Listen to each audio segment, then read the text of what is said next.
Hey guys, welcome back to the Exam Vision YouTube channel. My name is Ellen and today we're going to be talking about how to choose the correct college course for you. And just some of my tips when it comes to choosing your college courses and doing your CAO. So yeah, without further ado, let's get on with the video. Before we start, I just want to tell you a little bit of information about me. I sat my Leaving Cert in 2021 and I am currently a fourth year student in Trinity studying integrated computer science. My course is a 5-year degree with an integrated master's, which means I don't graduate with my bachelor's first, I just go straight into my master's and then I graduate with 2 degrees at the end of it. That's just a little bit about me. If you're interested in computer science, please let me know and put your questions down below. I'd love to answer them. So yes, that was the path that I took after my Leaving Cert. The first thing I want to talk about is location. Everything in this video is related to Ireland, by the way, just so you know, I'm only referring to Ireland. But obviously you can go to college in Dublin, Limerick, Galway, Cork. There are so many places all around Ireland that you go to college in, and I feel like deciding where you want to go in the country is first of all the most important thing. Before looking into careers and before looking into courses and figuring out what you want to do, where are you going to go? This will really be determined on whether you're going to move out for college, whether you're going to live at home, if you're going to be commuting, how you're going to get to this college, how far away is it, will you have to move out? A lot of people when I was in secondary school were focused on a particular college, whether that be Cork or they really wanted to go to Galway, or they were set on Trinity, or they were set on DCU, whatever it is. A lot of people will already know kind of where they want to go. So I feel like deciding on that first and talking to your parents about if moving out is a possibility is the forefront of what you should be deciding. There's also other factors about like if you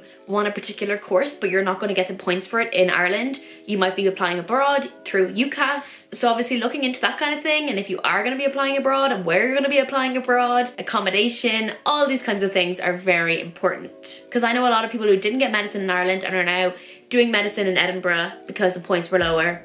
It just depends. Everyone is going to be different. The next thing I want to talk about is entry requirements. I do honestly think you need to think about this before looking into courses, just not to disappoint yourself. I feel like you need to take a sheet of paper, you need to write down all your higher level subjects, all your lower level subjects, what sciences you take. Also, if you do another language other than Irish, because I know a lot of colleges in Dublin, to even get into the university, you are required to have either French, Spanish, Italian, German, another language basically, except from Irish. So if you're not doing an extra language, you might have to cross off some of these universities. That's what I mean, you need to look into this first before you look into courses. You're not like, I want to do this course so bad, and then you realize you can't physically do it because you can't enter the college without that subject. When I say write down your sciences, a lot of sciencey courses require you to do like 2 or 3 sciences, but that doesn't mean just your biology, chemistry, physics like you would think. A lot of the colleges might consider geography or home ec to be sciences also, so you need to look into that, because maybe if you only do biology and your course requires 2 sciences but you do home ec,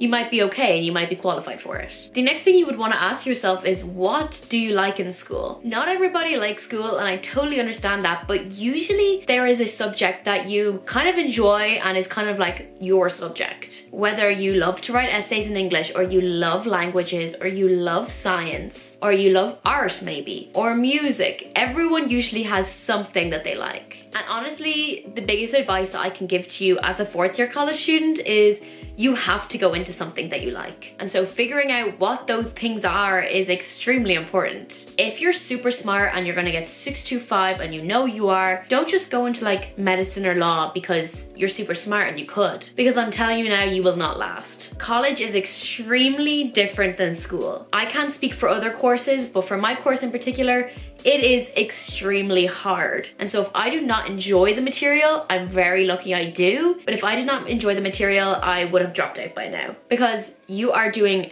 such difficult subjects and modules in college that you have to at least enjoy it so that you can study them. Because if you don't enjoy it, you won't study them, and therefore you will not make it through the course. And I can tell you from the person who is in the most dropped out college course in Ireland, if you don't like it and you just did it because there's either money in it or you're smart and you could do it, you will not last. This doesn't also just refer to what you like in school. This is also outside of school. If you're really into sports, or you're really into fashion or art, you can go to fashion college, or you can go into sports science, anything like that. It's just like what you like in life, to be honest. The last thing I also want to touch on is you gotta figure out what you're good at. No matter how much you like something, if you are no good at it, you again won't survive in college. You need to be at least kind of good and want to learn. If you really like languages, let's say, but you're always getting H5s in French. If you can't do it at Leaving Cert level, do not expect yourself to be great at it in college, because you will not get through college and 4 years of it if you cannot do decently well at it in school. And that's not trying to turn you off any courses, but